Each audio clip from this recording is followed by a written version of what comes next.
Ang mundong ating ginagalawan ay binabalot ng kadiliman. Dahil sa kasalanan, ang tao ay nawalay sa Diyos at kahit ano paman ang kanyang gawing paraan para makahulagpos at maibalik ang relasyong daan-daang taon nang nawala, patuloy siyang nakakulong sa gapos ng kasamaan, panlilinlang at sumpa. May solusyon pa kaya at muling maiugnay ang tao sa dakilang lumikha?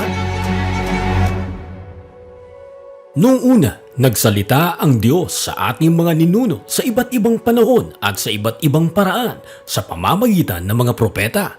Ngunit sa mga huling araw na ito, siya ay nagsalita sa atin sa pamamagitan ng kanyang anak.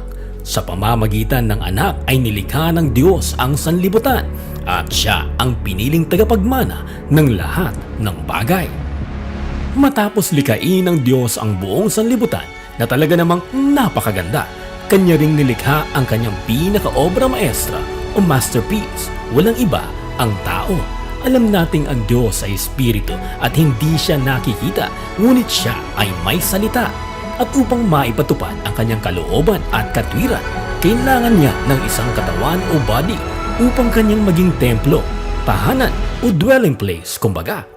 At ang katawang ito ang tinatawag na anak o son. Si Adam, ang espesyal na obra na nilikha ng Diyos, ang tinawag na created son, at nilalang siya na kawangis ng Ama. Nasa kanya ang sonship at kingship, namumuhay sa kasaganaan, wala pang sumpa, walang kasalanan. Ngunit dahil bata pa ang espiritu ng Ama na nasa kanya, nahulog siya sa pagsuway sa utos ng Ama. Espesyal kasi ang pagkakagawa ng Diyos sa tao dahil meron siyang tinatawag na freedom of choice na wala sa ibang nilalang tulad ng mga hayop. Sa pamamagitan nito, meron siyang kapangyarihang pumili kung ano ang masama o mabuti. Sinira ni Satan Lucifer the Devil ang perpektong plano ng Ama sa tao na siya ay pagharian niya at maging kanyang tahanan.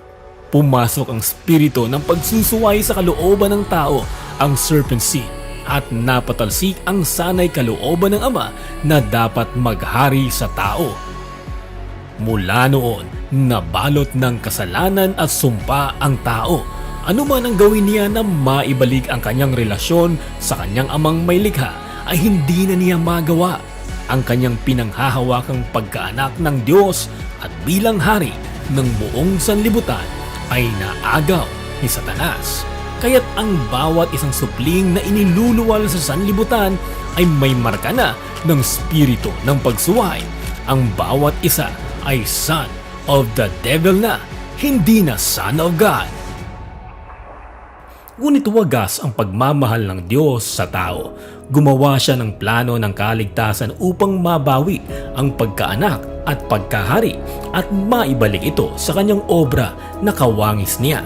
Ang salita ay nagkatawang tao sa pamamagitan ng begotten Son, our Lord Jesus Christ.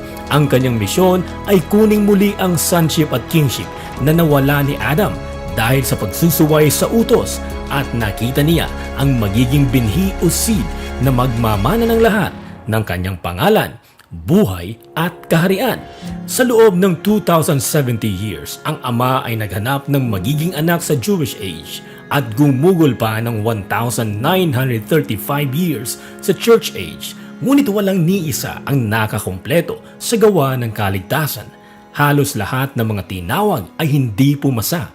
Upang matupad ang plano ng Ama sa kaligtasan, tanging isa lang mula sa lahi ni Adan o ng fallen Adamic race ang kinakailangang tumayo upang muling matawag na anak ng Diyos o Son of God. Pwedeng ikaw, pwedeng siya, pwedeng ito.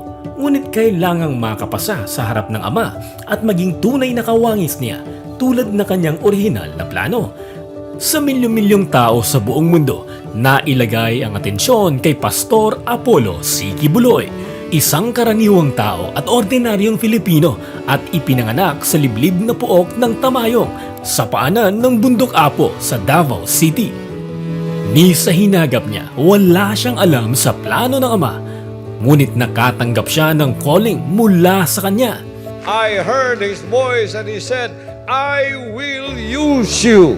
Siya ay dumaan sa marubdob na pagsubok, 1 taon sa kabundukan ng Kitbog sa Mount Matutom sa Mindanao upang masagot ang lahat ng kanyang mga katanungan at 5 taon sa tamayong kung saan ang kapagsubukan ng apoy ang araw-araw na naging buhay niya. Dahil nga spiritual ang plano ng Ama sa pagliligtas ng tao, kailangan din ng spiritual na kapamaraanan upang maibalik siya sa tunay na kalooban ng Amang may likha. Hindi naging madali na lagpasan ang bawat pagsubok dahil kailangang supilin ang mga maling turo na binaluktot ng relihiyon at denominasyon upang lumabas ang tunay na kalooban ng Ama na siyang dapat sundin.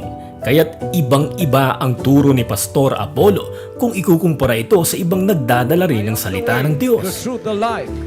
No man goes to the Father except they go through me. Sa spiritual na pagsubok na dinaanan ni Pastor Apollo, sa simpleng pagpapaliwanag, kailangan niyang gamitin ang kanyang freedom of choice, gaya ni Adan noon, kung mananatili siyang son of the devil o son of God, at nagdesisyon siyang maging anak ng Diyos. Kahit pa man sa tindi ng mga pagsubok upang supilin ang kaaway, ang kanyang choice manatili pa rin sa kalooban ng Ama. Kaya't siya ay nagtagumpay na maalis ng tuluyan ang binhi ng demonyo at maging tunay na kawangis ng Ama sa pagsusunod sa kanyang kalooban. Natupad na ang plano ng Ama sa simula't simula at nagkaroon na siya ng tahanan na masasabi niyang kanya na tumutupad sa kanyang kalooban. Nakumpleto ito sa buhay ni Pastor Apollo Sikibuloy. Pwede na siyang mangusap sa sangkatauhan dahil meron na siyang audible voice na magdadala ng kanyang pangalan, buhay at magmamana ng kanyang kaharian. Ang tanong, si Pastor Apollo nga lang ba ang tanging anak ng Diyos at bakit siya tinatawag na appointed son of God? Ikaw, ako, sila, tayong lahat ay pwedeng maging sons and daughters of God. Sa katunayan, almost 7 million katao na ang naliwanagan sa mensahe ni Pastor Apollo Kibuloy na kailangang isuko ng tao ang disobedient spirit o ang serpent seed upang muling makapanahan ang righteous seed, ang pagsusunod sa kanyang dakilang kalooban. Tayong lahat na gustong maging anak ng Diyos ay daraan din sa matinding pagsubok, step by step, hanggang malaman na rin natin ang kumpletong plano ng kaligtasan ng Ama para sa atin. So I am standing before you, a race of the Adamic fallen nature, now standing before you, indwelt by the Father in heaven and became His Son. If I can do it, you can do it also. Nariyan siya bilang ating modelo at standard ng kaligtasan ng sanlibutan. Natupad ang isinasaad sa Biblia na isang binhi lang ang kailangang ipunla at mamatay at dadaan sa matinding proseso upang makapamunga ng mas marami. Ito ang katuparan ng New Covenant na dala ng dakilang Ama, our Lord Jesus Christ, na natupad sa kanyang hinirang na anak, Pastor Apollo Sikibuloy, ang katuparan ng Old and New Testament na siya ring magiging buhay ng lahat ng anak ng Diyos na sumusunod sa dakilang kalooban ng Ama.